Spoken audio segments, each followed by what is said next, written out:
오늘 우리에게 주신 하나님의 말씀은 구약성경 사사기 3장 7절에서부터 11절 말씀까지입니다. 다 함께 하나님의 말씀 봉독하겠습니다.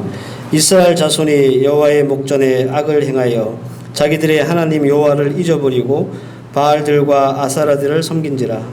여호와께서 이스라엘에게 진노하사 그들을 메소포타미아 왕 구산 리사다임의 손에 파셨으므로 이스라엘 자손이 구산 리사다임을 8년 동안 섬겼더니 이스라엘 자손이 여호와께 부르짖음에 여호와께서 이스라엘 자손을 위하여 한 구원자를 세워 그들을 구원하게 하시니 그는 곧 갈렙의 아우 그나스의 아들 온니엘이라. 여호와의 영이 그에게 임하셨으므로 그가 이스라엘의 사사가 되어 나아가서 싸울 때에 여호와께서 메소포타미아 왕 구산 리사다임을 그의 손에 넘겨주심에 온니엘의 손이 구산 리사다임에 이기니라. 그 땅이 평온한 지 40년에 그나스의 아들 온니엘이 죽었더라. 아멘. 오늘부터 몇 주간 동안 사사기에 대한 말씀을 선포할 예정입니다. 그 사사라고 하는 말 자체가 생소하신 분들이 계실 것 같아서 사사라고 하는 말은 히브리 말로는 쇼페팀이라는 말이에요. 이게 무슨 말이냐면 재판관이라는 뜻이에요. 그래서 영어 성경에 이 사사기를 찾아보면 judge 이렇게 나올 겁니다. 사사기에는 온니엘, 오늘 우리가 읽었던 본문에 나오는 온니엘을 시작으로 삼손에 이르기까지 총 12명의 사사가 나옵니다. 그리고 대략 이 12명의 사사가 활동했던 전체 시간들을 단순 계산해 보면 한 470년 정도 이 사사 시대가 계속되었음을 알 수 있습니다. 이걸 어떻게 아냐면 이스라엘 백성들이 다른 민족이 고생했던 연수 다 더해보면 111년이에요. 사사기에 나오는 숫자만. 그리고 평안하고 행복하게 평화롭게 지냈던 시간들을 다 더해보면 296년이에요. 그래서 합해보면 한 407년 정도 이 사사기의 시간이 정해지는 겁니다. 사사기는 사무엘이 기록했다라고 하는 주장도 있고 아니다. 이것은 포로 생활 이후에 편집되어서 정리된 것이다 라고 주장하는 사람들도 있습니다. 누가 어떻게 기록을 했든지 간에 제 개인적인 생각으로는 이 사사기는 한 사람 개인이 적은 건 아니에요. 각 지파의 영웅담을 이렇게 모아서 이것을 한 권으로 책으로 만든 거거든요. 그리고 특별히 사사기 18장 30절 말씀에 보면 이런 말씀이 있습니다. 그 백성이 사로잡히는 날까지 이르렀더라. 이런 말씀이 있어요. 그 백성이 사로잡히던 날, 포로로 잡히던 날을 말하는 거예요. 그래서 아마도 포로 시대 이후에 누군가에 의해서 이 사사기가 정리되지 않았나, 저는 그런 견해를 더 맞다고 생각합니다. 여기까지가 우리가 사사기를 이해하는데 도움이 될 만한 그런 기본적인 상식입니다. 몰라도 되는 상식인데 알아두면 도움이 좀 됩니다. 사사기라고 하는 우리가 책을 읽을 때 우리가 중요하게 붙잡아야 될 것은 12명의 사사 한 사람 한 사람의 에피소드가 아니에요. 왜냐하면 이 사사기에 나오는 12명의 사사들은 우리에게 큰 감흥을 줄 수 있는 그런 사람들이 아니기 때문에 그렇습니다. 무슨 말이냐 하면 이 온니엘을 시작으로 삼손까지 12명이 나오는데요. 이들의 개인적인 영적인 상태나 혹은 경건도를 보면 계속 이렇게 하얀 곡선을 그리고 있어요. 예를 들어서 온니엘이 첫 번째 사사 온니엘은 그나마 굉장히 준수한 사람이거든요. 그러니까 이 사람을 매우 좋음이라고 이렇게 규정을 한다면 제일 마지막에 나오는 삼손은 개판 일보 직전. 네. 아주 나쁨, 매우 나쁨이 되는 거예요. 그러니까 매우 좋음, 보통, 나쁨, 매우 나쁨 이런 식으로 계속 이 사사들이 12명의 사사들이 나오면서 그렇게 이 사사들 개인적으로 그 면면을 봤을 때 우리 성도들에게 영적인 도전이나 규감이 될 만한 그런 사람이 아니라는 거예요. 우리가 잘 아는 삼손 여러분들 기억하실 줄 믿습니다. 나신인으로 태어났어요. 예수님하고 세례 요한, 야곱 뭐 이런 사람 빼고 낳을 때부터 수태고지를 받은 사람은 삼손밖에 없어요. 낳을 때 어떤 아이를 낳을 것이다 가르쳐주는 이런 수태고지를 받은 사람이 삼손밖에 없어요. 참 좋은 환경에서 태어났지만 그가 사사로서 했던 일들을 보면 브레스의 여자에 빠져가지고 여자에 미쳐가지고 사사의 직분을 잊어버리고 그죠? 그런 모습들을 보게 되잖아요. 그래서 이 한 사람 한 사람 그 사사들의 면면을 보고 우리가 하나님 앞에 영적인 도전을 받는 것이 아니라 이 사사기는 오히려 이 사사기 전체를 이루고 있는 기본적인 틀, 그 안에서 하나님의 신실한 약속들을 찾아보고 그 약속을 통해서 우리에게 영적인 도전을 받는 것이 훨씬 더 유익하다라는 겁니다. 사사기에는요, 기본적인 이 틀이 있습니다. 그 기본적인 틀을 대표적으로 우리에게 잘 설명해 주는 본문이 오늘 우리가 읽었던 이 온니엘이라고 하는 사사에 대한 말씀이에요. 몇 가지 패턴이 있는데 1단계부터 5단계까지 있습니다. 제가 하나씩 말씀드려 볼게요. 첫 번째 단계, 죄의 시작입니다. 오늘 본문의 오늘 설교의 제목이죠. 7절 말씀을 보면 이스라엘 자손이 여호와의 목전에 악을 행하여 자기들의 하나님 여호와를 잊어버리고 바알과 아세라를 섬긴지라. 사사기의 시작은 여기서부터 시작하는 거예요. 이 1단계, 죄가 시작되는 거예요. 2단계가 뭐냐면 죄를 지은 이스라엘 백성들에게 하나님께서 가만히 계시겠습니까? 아니거든요. 하나님이 진노하십니다. 2단계는 하나님의 진노입니다. 8절에 나오죠. 여호와께서 이스라엘에게 진노하사 화가 나셨다는 거예요. 그래서 그들을 벌 주시는 거죠. 다른 민족에게 붙여가지고 그들을 고생하게 만드시는 거예요. 이게 2단계예요. 3단계가 뭐냐면 부르짖습니다. 오늘 9절에 보면 이스라엘 자손이 여호와께 부르짖음에 이렇게 말합니다. 8년 동안 고생을 하고 막 착취를 당하니까 너무 힘든 거예요. 그러니까 이제서야 이스라엘 백성들이 하나님을 찾는 거죠. 하나님 앞에 나오는 거예요. 이게 세 번째 단계예요. 그러면 하나님이 어떻게 하시나? 하나님이 그들을 구원해 주십니다. 오늘 9절 말씀해 보시면 여호와께서 이스라엘 자손을 위하여 한 구원자를 세워 그들을 구원하신지라. 구원해 주시는 거예요. 이게 4단계예요. 그리고 마지막 5번째 5단계가 뭐냐면 하나님이 평화를 주세요. 오늘 11절 말씀에 보면 그 땅이 온전한 지 40년에 그나스의 아들 온니엘이 죽었더라. 40년 동안 하나님께서 이 사사가 살아있는 동안 그 이스라엘 백성들에게 평화를 주시는 거예요. 그러니까 여러분들 죄, 그리고 징계, 부르짖음, 구원, 평화라고 하는 이 5가지 단계가 계속 400년 동안 반복해지는 거죠. 이게 사사기예요. 그 사사가 누구인지 상관없습니다. 상관없이 이 패턴, 이 기본적인 틀은 계속 반복돼요.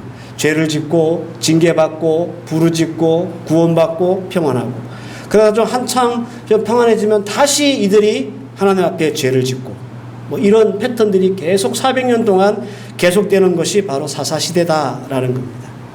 그래서 저는 오늘부터 사사 한 사람 한 사람 개인에 대한 말씀이 아니라 금방 말씀드린 이 1단계에서부터 5단계까지 하나씩 나누면서 이 사사기를 통해서 하나님이 우리에게 주시고자 하는 그런 말씀의 은혜를 나누고자 합니다. 오늘은 제 1단계 죄의 시작이라는 말씀을 여러분들에게 선포하겠습니다. 첫 번째로 여러분 우리가 이 죄의 시작이라고 하는 1단계에 대한 말씀을 이해하려면 먼저 뭘 이해해야 하냐면 하나님 앞에서 악이 무엇인가에 대한 정리가 먼저 있어야 됩니다. 7절 말씀에 이스라엘 자손이 여호와의 목전에서 악을 행했다 이렇게 말합니다. 하나님 앞에서 행했던 악이 뭘까요? 도둑질, 살인, 성범죄, 기타 등등 이런 범죄일까요? 이것도 분명히 하나님 앞에서 죄입니다. 그죠? 근데 사사기에서 말하는 그 죄는 그런 죄가 아니고요. 아주 보다 근본적인 죄를 말하는 거예요. 그것이 뭐냐면 불순종입니다. 오늘 읽었던 7절 말씀에 여호와를 잊어버리고 바알과 아세라를 섬겼다. 이 말 자체가 이스라엘 백성들이 하나님을 불순종했다라는 말입니다. 사사기 2장 11절 말씀에 보면 7절의 말씀을 보충하는 말씀이 나와요. 이스라엘 자손이 여호와의 목전에 악을 행하여 바알을 섬기며 애굽 땅에서 그들을 인도하여 내신 그들의 조상들의 하나님 여호와를 버리고 다른 신들을 따라 그들에게 절하여, 이렇게 구체적으로 나옵니다. 그러니까 성경에, 특별히 구약 성경에서 애굽 땅에서 인도하여 낸 이라는 표현은 엄청 많이 나오거든요. 근데 이 표현은 단순히 이스라엘 백성들이 민족적인 해방을 맞이했다, 그런 의미가 아닙니다. 애굽이라고 하는 나라는 성경에서 영적으로 뭘 의미하냐? 세상을 상징하는 대명사예요. 그래서 애굽에서 인도하여 낸 하나님을 잊어버렸다는 말은 하나님이 이스라엘 백성들에게 베푸신 구원을 망각했다, 그런 말이에요. 그리고 바알과 아세라를 섬겼다라는 말은 하나님을 대신할 다른 존재를 찾았다, 그런 말입니다. 따라서 이 말씀을 오늘 우리 사사기를 접하고 있는 우리에게 적용해 보면, 애굽에서 인도해내신 하나님을 잊어버렸다는 말은 예수 그리스도를 십자가에 못 박아 죽으시면서 우리를 구원하셨던 그 구원의 은혜를 우리가 잊고 산다, 그런 말이에요. 그리고 바알과 아세라를 섬긴다라는 말은 먹고 사는 문제 혹은 즐기고 행복해지는 것을 위해서 세상이 우리에게 제시한 원리, 그 기준을 따라 생활한다라는 말입니다. 성경에, 특히 구약 성경에 바알과 아세라라고 하는 신들이 나와요. 이건 뭐 예수 믿는 사람이라면 귀에 못이 않도록 듣는 말입니다. 성경에 엄청 많이 나와요. 참고로 이 바알과 아세라에 대한 그 설명을 잠깐 드리자면, 바알은 그 농경의 신이에요. 원래 주인이라고 하는 의미가 있는데 비와 천둥과 바람을 주관하는. 그래서 이 바알이 하는 일이 뭐냐면 그 해 농사가 잘 되게 하는 그런 신인 거예요. 그러니까 먹고 사는 문제가 걸린 거죠. 그래서 바알입니다. 그러면 아세라는 뭐냐? 아세라는 바알의 마누라입니다. 이게 다산의 신이에요. 쾌락과 풍요와 전쟁의 신입니다. 이 두 신이에요. 그러니까 이 바알과 아세라가 이스라엘 백성의 역사에서 끊어지지 않고 계속 나오는 이유는, 특히 오늘 본문에도 나오잖아요. 나오는 이유는 그들이 먹고 사는 문제를 해결하기 위해서 하나님 앞에 하나님의 말씀을 순종하지 않고 오히려 바알을 섬겼다는 거예요. 그리고 그들이 즐기고 행복해지는 그 일을 위해서, 다산을 위해서 그들은 하나님 앞에 기도하거나 하나님 말씀 순종하지 않고 아세라를 찾아서 아세라를 섬겼다, 그런 말입니다. 예나 지금이나 우리에게 가장 큰 이슈가 뭐냐면 먹고 사는 문제예요. 경제적인 문제인 거죠. 그죠? 얼마나 행복하게 우리 한 인생을 살 수 있을까? 어쩌면 우리가 예수 믿는 성도이라 할지라도 이것은 부정할 수 없는 우리 인생의 가장 중요한 이슈입니다. 그러면 여러분, 우리가 이 문제를 해결하기 위해서 어떻게 해야 될까요? 예수 믿는 사람이라면. 우리 예수 믿는 사람들에게 먹고 사는 문제가 걸렸어요. 경제적인 문제가 있어요. 그럼 어떻게 해야 돼요? 당연히 우리는 하나님 앞에 그 문제를 해결받아야 되겠죠. 왜? 우리는 하나님을 믿는 백성들이기 때문에. 근데 이스라엘 백성들은 그러지 않았다는 거예요. 이스라엘 백성들은 경험이 있습니다. 40년 동안 광야에 있으면서 그들이 한 번도 노동도 하지 않고 수고도 하지 않았지만 하나님이 그들에게 만나도 주시고 메추라기도 보내셔서 40년 동안 굶지 않게 하셨어요. 근데 하나님이 다 먹이셨단 말이죠. 먹고 사는 문제를 해결해 주셨단 말이에요. 그런데 그들이 그런 하나님을 잊어버리고 그런 하나님 앞에서 자신들이 먹고 사는 문제를 해결할 생각을 안 하고 바로 이 바알을 찾아갔다라는 거예요. 아세라도 마찬가지죠. 여러분들, 출산과 다산과 행복과 쾌락의 신이었던 이 아세라, 특별히 여러분들 다산이 굉장히 이 고대 시대에는 중요했거든요. 왜 아이를 많이 낳아야 되냐면, 일단 이 농사를 지을 때 노동력이 필요해서 그렇고, 전쟁을 해야 되는데 군사가 있어야 되잖아요. 그래서 자식을 많이 낳는 것은 굉장히 중요한 일이에요. 근데 여러분들, 하나님 앞에서 우리가 이런 자녀들을 많이 두는 일, 우리 하나님 앞에서 해결하지 못합니까? 창세기 30장 22절 말씀을 보면 하나님이 그의 소원을 들으시고 그의 태를 여셨으므로 그랬습니다. 사무엘상 1장 6절 말씀이 이게 한나에 대한 말씀인데 여호와께서 그에게 임신하지 못하게 하심으로 이런 말씀이 있어요. 그러니까 하나님은 태를 여시기도 하시고 닫기도 하시는 그런 분이라는 거죠. 그러니까 우리에게 자녀가 필요하고 행복이 필요하고 즐거움이 필요하면 누구를 찾아가야 되게?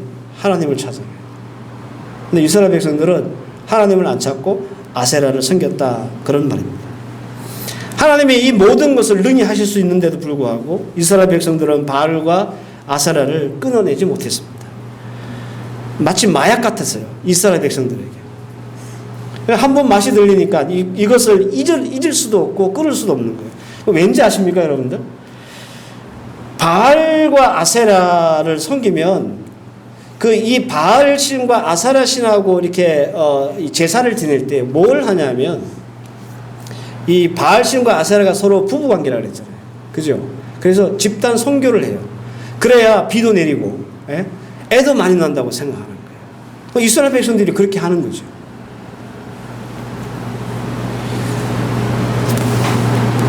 여러분들 이스라엘 백성들이 하나님을 등지고 하나님을 잃어버리고 잊어버리고 바알과 아세라를 섬겼던 이유 간단합니다. 불순종입니다. 하나님이 하지 말라고 하는 모든 것들이 이 바알과 아세라의 신은 다 허용하잖아요. 다 허용하거든요.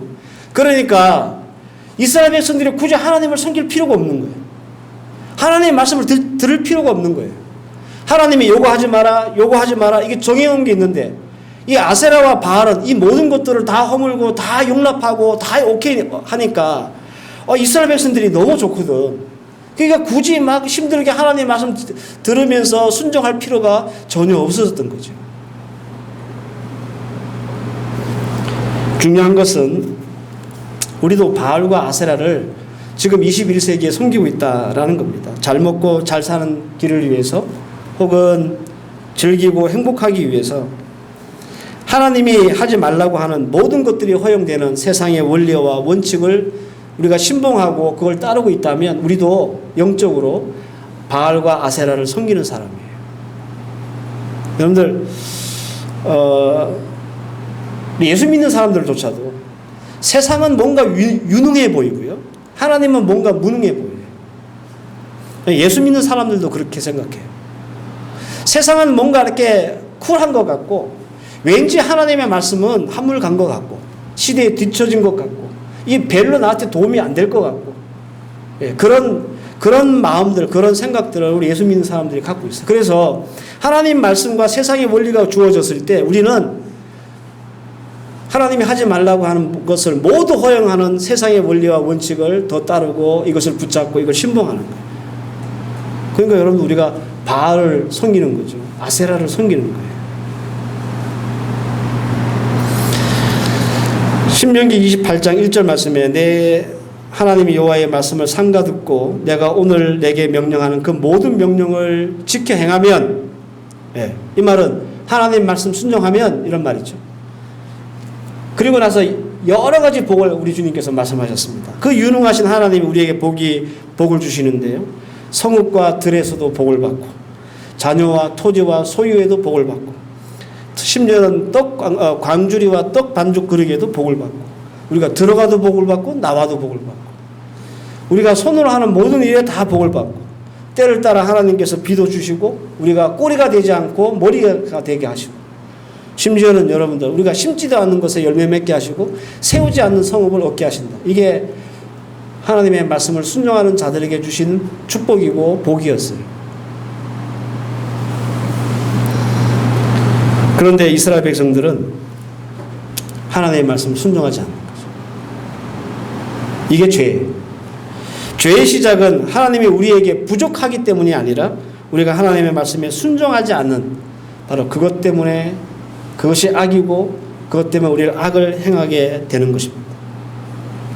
그러니까 여러분들 우리가 하나님 앞에서 나는 하나님 앞에서 악을 행한 적이 없는데요. 이렇게 얘기하는 사람들은 우리가 그 악을 어떻게 이해하냐면 형법적인 죄로 이해를 하는 거예요. 나는 도둑질도 안 했고 뭐 살인도 안 했고 그죠? 근데 하나님의 말씀은 그게 아니에요. 하나님의 말씀 불순종하면 그게 죄다. 예수님이 이렇게 말씀하셨죠. 바리새인들에게. 이거 딱 일침을 날리셨어요. 간음하지 말라. 간음이라고 하는 행위를 안 한다고 해서 그가 죄 짓는 게 아니다. 죄를 안 짓는 게 아니다라는 거죠. 마음속으로, 머릿속으로 생각만 해도 그건 죄 짓는 거다. 이미 간음한 것이다. 살인하지 말라. 나는 사람을 죽인 적이 없는데요. 그런데 예수님은 그렇게 말씀만 하셨어요. 내 이웃에게 바보라고 얘기하는 사람은 바로 그 이웃을 죽이는 것이다. 살인하는 것이다. 라고 말씀하셨어요. 우리가 하나님 앞에서 죄를 짓는 것이다. 라고 하는 것은 다름 아닌 하나님의 말씀에 불순종하는 거예요. 그냥 우리 하나님이 우리 보고 원수도 사랑해라. 이렇게 말씀하셨잖아요. 우리 사랑하지 않잖아요. 그 사랑 잘 못하잖아요. 그게 불순종입니다. 죄는 하나님 앞에서 행했다고 하는 이 죄는 다름 아닌 하나님 말씀을 순종하지 않는 것, 그것이 죄다라는 겁니다. 자, 그러면 왜 이스라엘 백성들은 하나님의 말씀을 불순종했을까?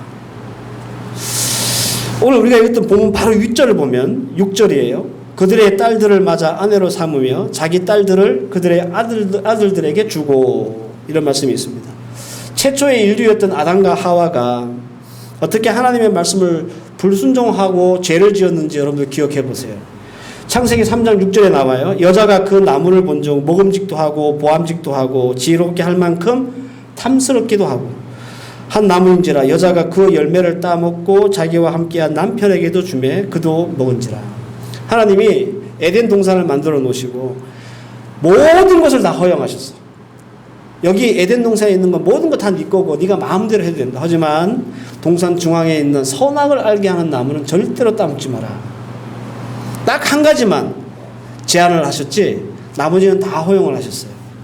그런데 하와가 가만히 보니까 그의 성경에는 먹음직도스럽고 보암직도스럽고 탐스러웠다 이렇게 말합니다.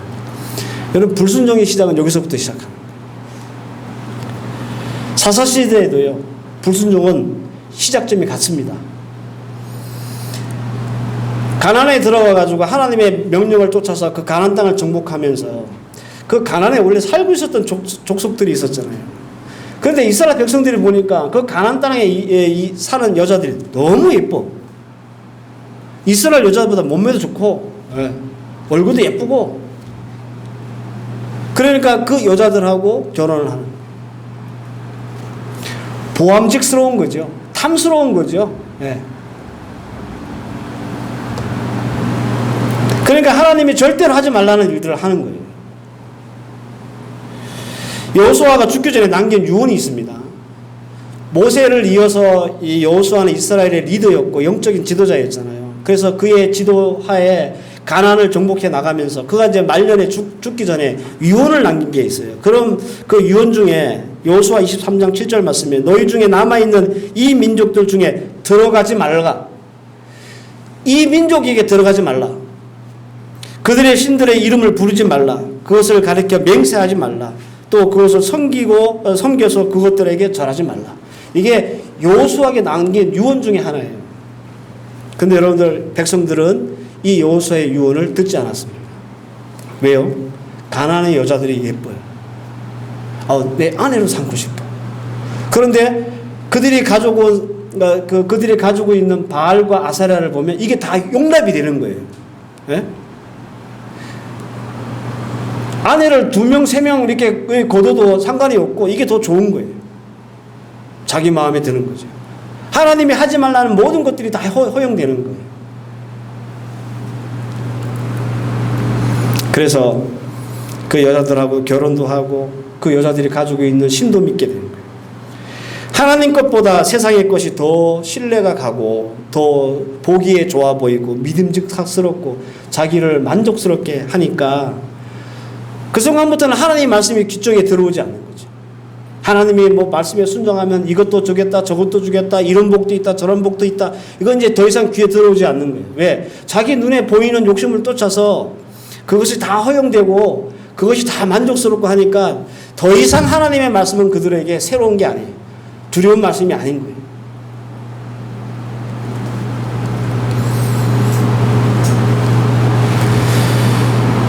우리 아이들이, 부모들이 아이 게임 때문에 늘 집에서 싸우잖아요. 야, 게임 그만하고 숙제해라.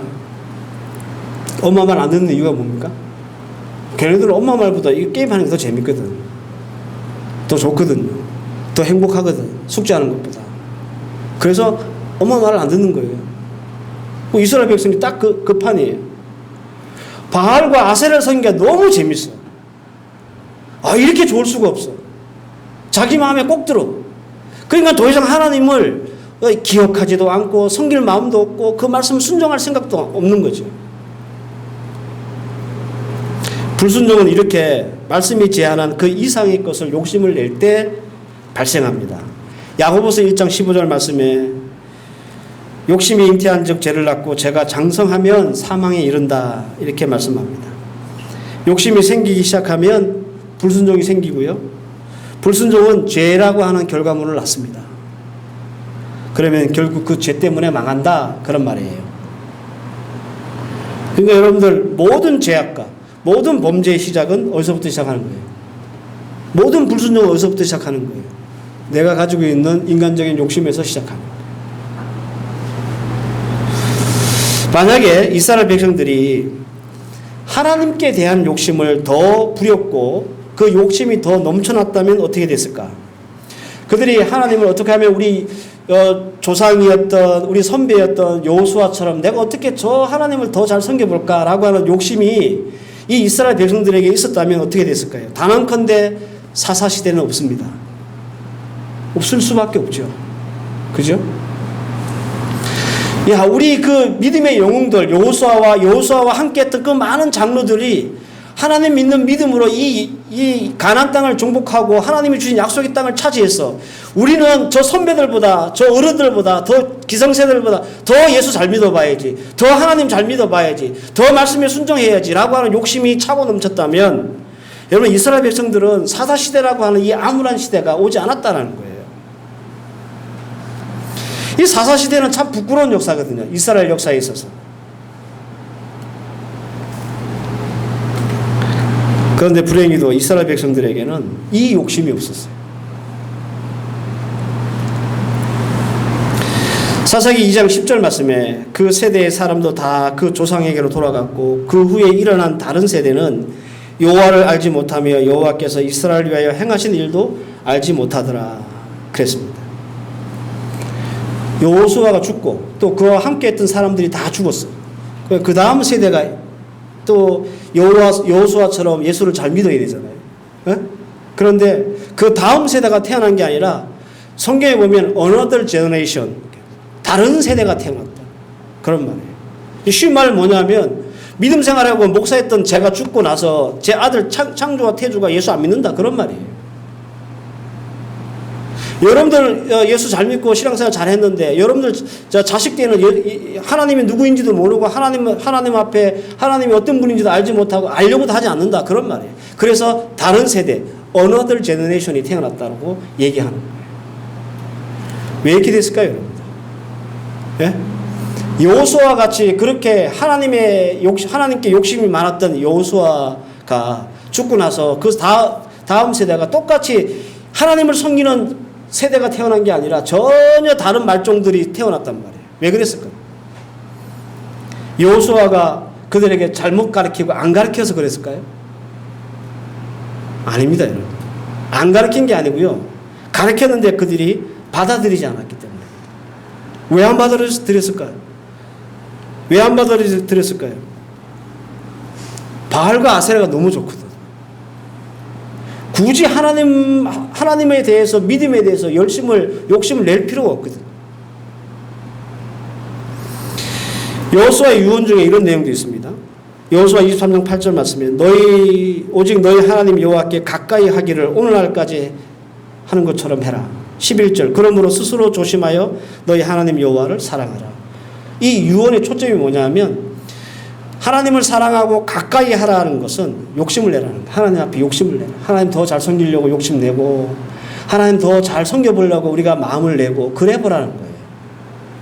그런데 여호수아 다음 세대들은 이 욕심이 없었습니다. 그냥 먹고 살기 위해서 먹고 사는 문제 때문에 그리고 즐기고 행복해지는 것에 더 욕심을 내어서 그는 하나님 말씀에 불순종하고 오히려 그들을 기쁘게 하고 만족하게 하고 즐겁게 하는 바알과 아세라를 섬기는 거예요.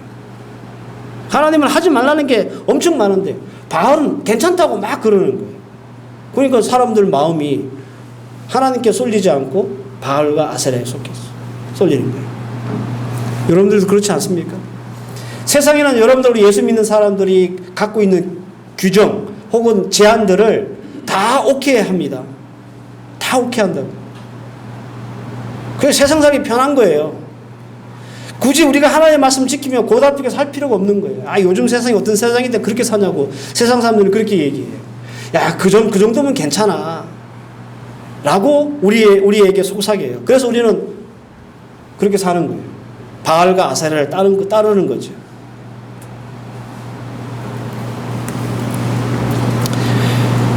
여러분, 우리가 하나님을 더 가까이 하고 하나님을 사랑하는 일에 욕심을 내지 않으면 궁극적으로 여러분들 흥할 수가 없습니다.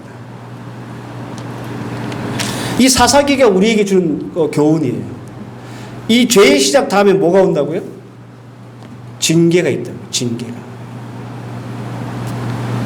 그 징계에 대한 말씀은 다음 시간에 드리겠지만 여러분들 우리가 하나님 앞에서 불순종하는 것은 죄고요.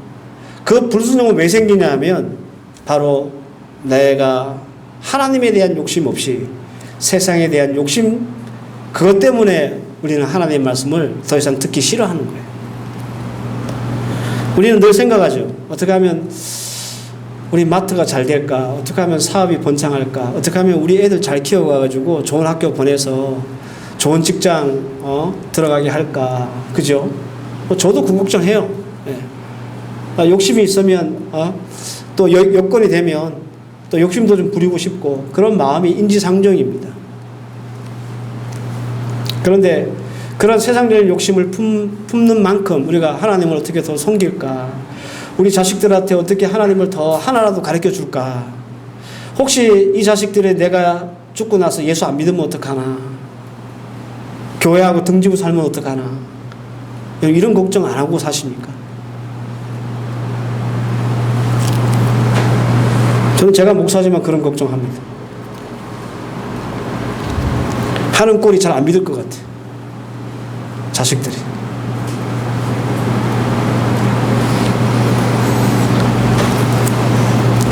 어두웠던 이 사사시대의 서막은 그리고 그 죄의 시작은 말씀에 불순종하는 것이고 말씀에 불순종한 이유는 하나님에 대한 욕심보다는 세상의 욕심이 더 많았기 때문에 세상을 더 만족스럽게 생각했기 때문에 세상의 것이 더 하나님의 것보다 좋아 보이기 때문에 그들은 하나님의 말씀을 불순종하는 죄를 짓게 된 겁니다. 여러분들 사사시대는요 이스라엘 역사에서 없어야 되는 시간이에요. 그런데 이 백성들은 이 사사시대를 경험합니다. 400년 동안.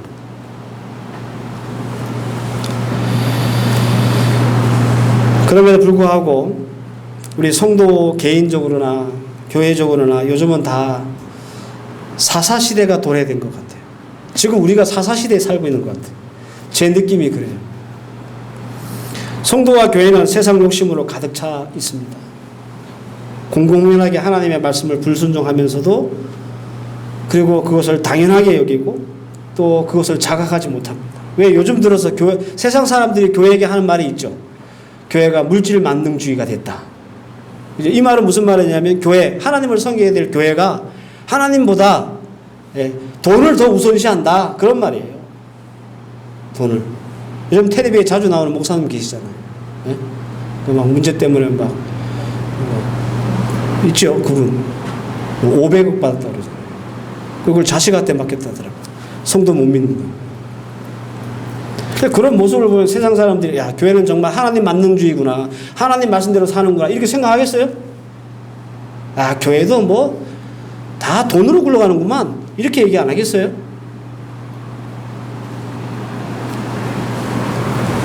그러니까 우리가 지금 사는 이 시대가 사사시대가 아니라고 누가 장담을 하겠습니까? 더 이상 더 심각한 것은 세상이라고 하는 바알과 우리가 아세라를 섬기면서도 그런 지배를 받고 있는 우리 성도와 교회임에도 불구하고 우리가 그걸 자각하지 못한다는 거예요. 아, 내가 교회 다니는 성도로서 혹은 우리 필리핀 한인교회 혹은 헤브론 교회가 하나님 말씀의 원리로 움직이지 않고 세상의 원리로 움직이고 이걸 자각조차도 못한다는 거죠. 그게 문제를. 우리 예수 믿는 성도들 또 오늘 예배 참석한 여러분들 한번 잘 생각해 보시길 바랍니다. 요즘 우리가 예수 믿기 얼마나 편해진 시간이 되었습니까? 그죠?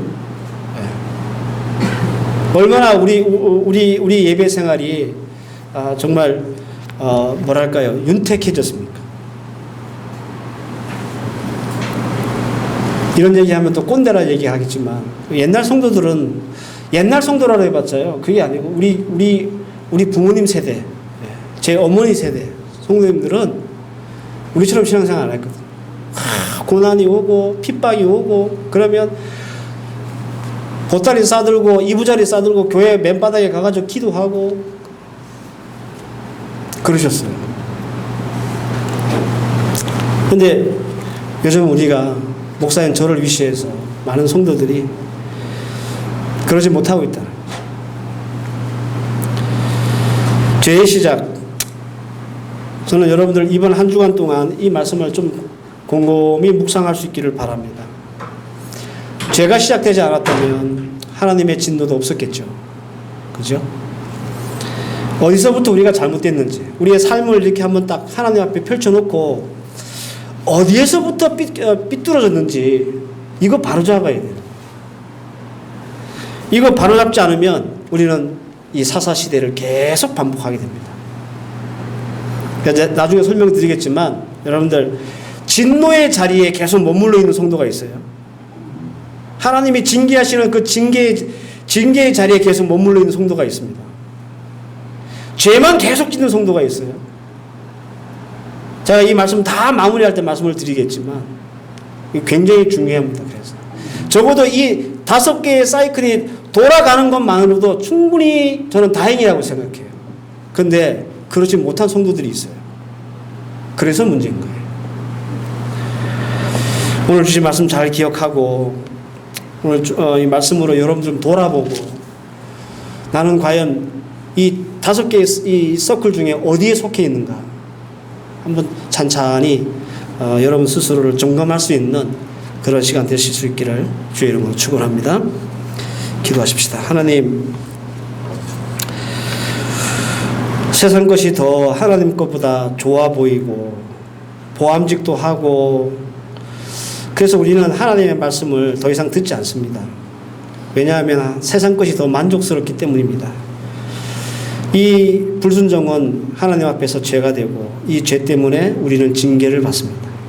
오늘 주신 말씀 우리가 잘 기억하고 우리가 오늘 우리의 삶을 펼쳐놔 놓고 하나님 앞에서 어디서부터 잘못되었는지를 점검하고 돌아볼 수 있는 그런 시간 되게 하셔서 우리에게는 사사의 시대가 오지 않도록 오직 하나님이 주시는 은혜의 시대만 있을 수 있도록 하나님 도와주시옵소서.